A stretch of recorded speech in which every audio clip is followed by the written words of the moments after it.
Bandido. Ang kwento. Mula sa mahiwagang burnay. Mula sa mahiwagang burnay.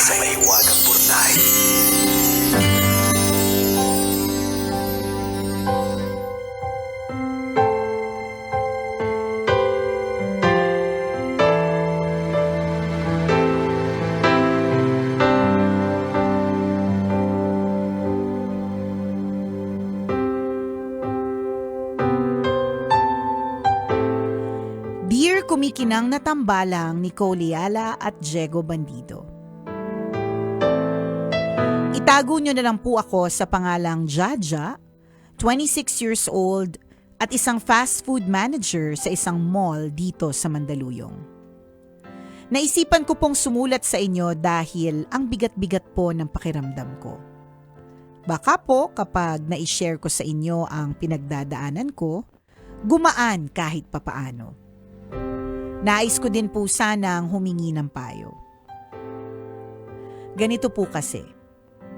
Lumaki po kami ng pinsan kong si Jamie na sobrang close. Magkapatid na po ang turing namin sa isa't isa. Dahil mas bata siya, ako yung parang naging ate niya. I was very protective of her. Conscious din ako sa mga actions ko dahil alam ko na she looks up to me at gusto kong maging good example. Maayos naman ang trabaho ko bilang isang bank teller sa Romblon, kung saan ako lumaki. Kaso habang tumatagal, nabobore na ako sa buhay probinsya. Wala nang excitement at thrill. Kaya naman naisipan kong pumunta dito sa Maynila at dito magtrabaho. Siyempre, hindi nagpaiwan ang pinsan ko. Sakto naman nakakagraduate niya lang ng college. Ang sabi niya sa Maynila na lang din siya magtatrabaho para magkasama kami. Pagdating namin ng Maynila, inalalayan ko siya. Sinamahan ko siyang kumuha ng mga requirements na kakailanganin sa trabaho. Inaasikaso ko siya araw-araw, mula pagising hanggang pagtulog. Pero nang matanggap ako sa trabaho, madaming pagkakataong nag-iisa na siya. Nakaalalay pa din ako, pero dahil nasa trabaho ako, maraming beses na hindi na kami magkasama. Isang araw nagulat na lang ako na ipagtapat niya sa akin na buntis siya. Hindi ko pa nga maintindihan nung una dahil mas malakas pa yung iyak niya. Doon ko lang nalaman na may nakilala pala siya online. Pinupuntahan pala siya sa bahay kapag wala ako. Ang masaklap, nang malamang buntis siya, blinak siya. Hindi na mahanap ni Jamie yung lalaking nakabuntis sa kanya. Sinabi ko sa kanya na kailangan niyang ipaalam sa pamilya niya ang nangyari. Takot na takot si Jamie. Nagmamakaawa sa akin na samahan ko siyang umuwi. Sabi ko, itaon namin na day off ko sa trabaho. Umuwi nga kami at ipinagtapat ni Jamie sa pamilya niya na buntis siya. Gaya ng inaasahan namin, galit na galit ang buong pamilya niya. Ang ikinagugulat ko, galit na galit din sila sa akin, lalo na yung tatay niya. Pinagmumura ko habang paulit-ulit na sinasabing kung hindi ko daw sinama si Jamie sa Maynila, hindi daw magpapariwara ito. Ako daw ang nagpahamak sa pinsan ko. Tambalang kumikinang masakit po sa akin ang nangyari sa pinsan ko. Ilang gabi po akong hindi makatulog sa kaiiyak. Nahihiya po ako sa pamilya ko at sa mga kamag-anak namin. Tama po ba yung tito ko? Kasalanan ko po ba yung nangyari? Dapat po ba akong mag-guilty? Salamat po sa inyong payo. Ang inyong kumikinang na tagapakinig. Jamie. Jaja. Ay, bakit ganun? Si Nakalagay Jamie yung dito. nabuntis. Alam mo yung Bornay lasing. Nakakaloka! Ayan. Pero sa tanong mo, Jaja, na na tama yung tito mo, hindi. Hindi. Alam mo, yung mga nangyayari din talaga sa ating buhay, we have to own it na these are consequences of our actions. Correct. Totoo naman na maaaring dikit, dikit tuko, Oo, 'di ba? Ni parang ni sanggang Jamie, dikit na, sanggang oo. dikit. Oo. Malamang kayo pag wala yung isa, hahanapin yung isa, 'di ba? Correct, Ganun oo. kayo ka-close. Kaya nga even leaving the province for Manila, Mhm. ganun yung ginawa. But there are decisions na hindi naman ikaw yung may hawak. Tsaka adult na rin din to si Jamie. Nakatapos na din, diba? 'di ba? So, Graduate na. Decision niya na rin talaga, yung gano'n, 'di ba? Hindi naman niya talaga ginusto. Siguro nagmahal lang siya, naging marupok, naging gano'n naman talaga tayo. Nako. Normal lang maging marupok, nangyayari talaga 'yan, lalong-lalo na kung mga first time. Aha. Lalo na yung mga taga-probinsya na mabilis Oo, makuha, mabola. Mabola. 'Di ba? Ginamitan lang ng mga kung anong pambobola. Oo. Pinapunta na sa bahay, 'di ba? But those are her choices. 'Di ba? Bago naman dumating sa mismong act para mabuntis siya. Oo. Nag-umpisa muna ito nag-download siya ng dating app. Correct. Oo. So mula pa lang doon, so may Oo. intention na siyang jumowa or Oo. makahanap ng somebody, 'di ba? O bago pa dumating sa punto na pumunta yung lalaki sa bahay ninyo. may pagkumbinsi yan ah. Meron Punta ako pa. dyan. At saka may pagsabi ng address. Oo. May mga pa yan. Ang daming nangyari bago finally nakapunta. Correct. And for all you know, hindi naman ito one time, big time.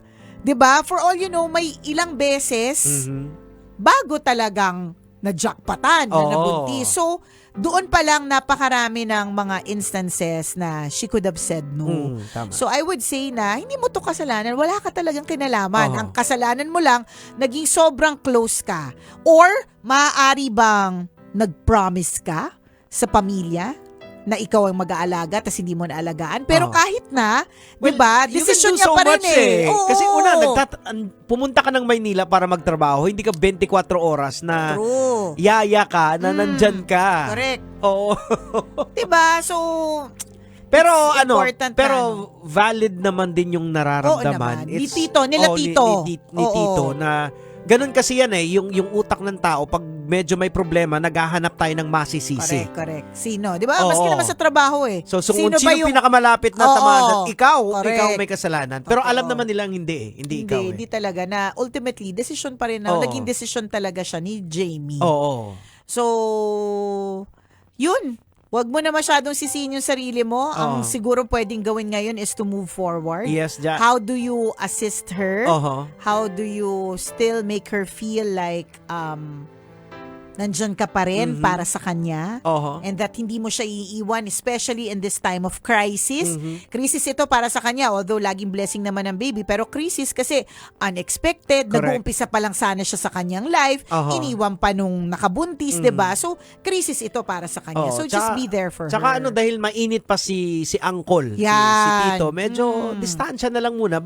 Pero importante kasi si Jamie na ipalaramdam mo na nandiyan ka pa rin para sa kanya. Correct. Totoo. Yun na lang talaga muna sa ngayon kasi wala naman tayong magagawa. Kasi yung mga taong ganito, hindi mo makukumbinsi agad-agad yan. Kasi Yes. mataas ang emosyon. Correct. Naghahanap ng masisisi. Totoo yan. Kasi Normal wala, yan. yung lalaki nowhere to found eh. Oh, correct. E di Diba? syempre, sino pa sisisihin? Oo, ganun Syempre, talaga eh. sisisihin din naman nila si Jamie. Oo. Pero pagkatapos niyan, 'di ba?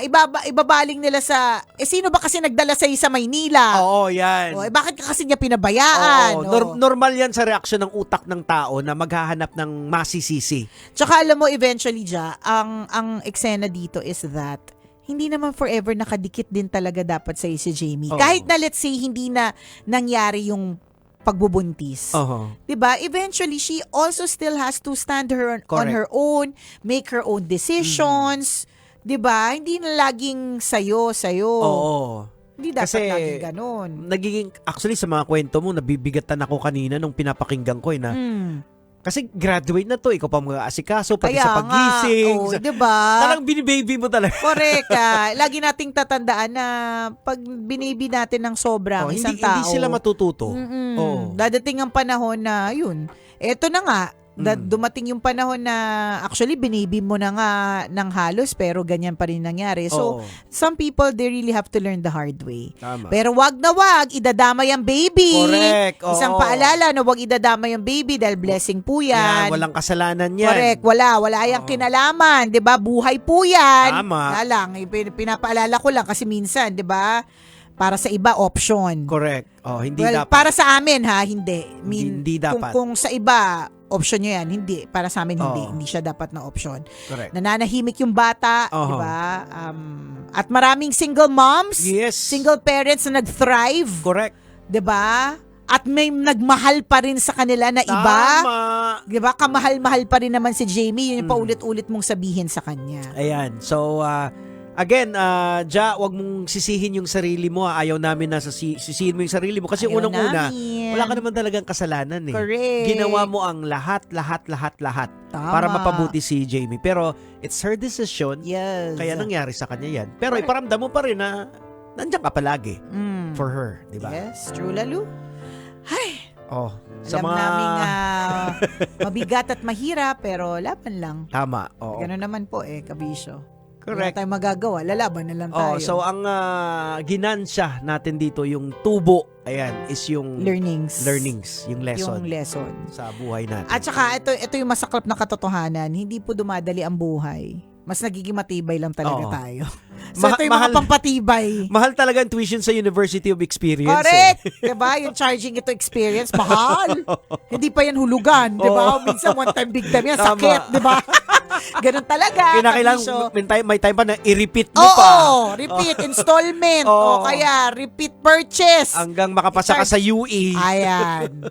Good luck ka. And thank you for sharing with us. And I hope kahit papaano, gumaan yung pakiramdam. Ayan. Sa mga gusto naman pong magbahagi ng kanilang kwento, pwede nyo po kaming i-email sa mahiwagangburnaystory@gmail.com. Hanggang dito na lang po ang Tambalang Kumikinang. Muli ako po si Diego Bandido. At ako po si Nicole Yala. Kailangan pa bang i-memorize yan? Basic! Ayan. Ayon. Jaja, ayan, wag mo masyadong dibdibin, ipag-pray. Pray mo yung sarili mo, pray mo si Jamie, pray mo yung tito mo, at saka Ayan. wag ka rin magtanim ng sama ng loob. Correct. Oo. Hindi siya Ganun. nakakatulong. Hindi. Wala. Talagang normal yung reaction din ng tito mo. Oo, kahit sino naman. Kahit sino naman. Normal talaga siya na reaction Correct. sa utak ng Buti nga, sinong tao. hindi ka hinampas ng yelo eh. Di ba? merong iba dyan, di ba? Mag-aampas ng iba. Oo. Ganon. O So, siya? ayun. Alright. Ay, good luck, Ja. Oh, Good bye. luck, Jamie. Oh. Pero Ay, okay sa lang yan. na lang, para hindi kayo malungkot, bukas na lang. Ayan! Oo. Bukas na lang, magkita-kita Kasi na parang lang ang bigat tayo. na Kaya tatapusin nga natin itong burnay na malungkot We end the week na malungkot yung Oo. kwento. Na mabigat. Ayan. Para gumaan-gaan, di magkita-kita na lang tayo bukas. Bukas na po ito. Para sa isang libreng hatid saya concert ng Love Radio. Ayan. May 30 at 6 p.m. Southville 3 Covered Court. Poblasyon Muntinlupa Correct po yan. ka. Kasama Libre po po- yan. Correct, kasama po ang Republican, At syempre, nandiyan po yung Maharlika Hood. Breezy Boys. At syempre, si Jojo Mendres. Super, si Super Jojo. Ayan. Super Jojo na pala mamimigay to. ng cash at mamimigay ng mga payong, mga Oo, t-shirt, ayan. cellphone. Grabe yan. na to. Bonggang-bongga. And MUB Band para MUB party-party Band. tayo. Correct, Oo. pagkatapos, di ba? Kaya kita-kits po tayo mga kabisyo for a chance to win. Sako ng bigas mula Ayan. sa gold mine. At syempre, appliances from Astron. Yun, Thank you. daming ganap. Ang dami namin pamimigay. True. Oo. Kita-kits po tayo mga taga Muntinlupa. Ha? Alright. Bye, Bye. everyone! Metro's #1 Love Radio. Basic!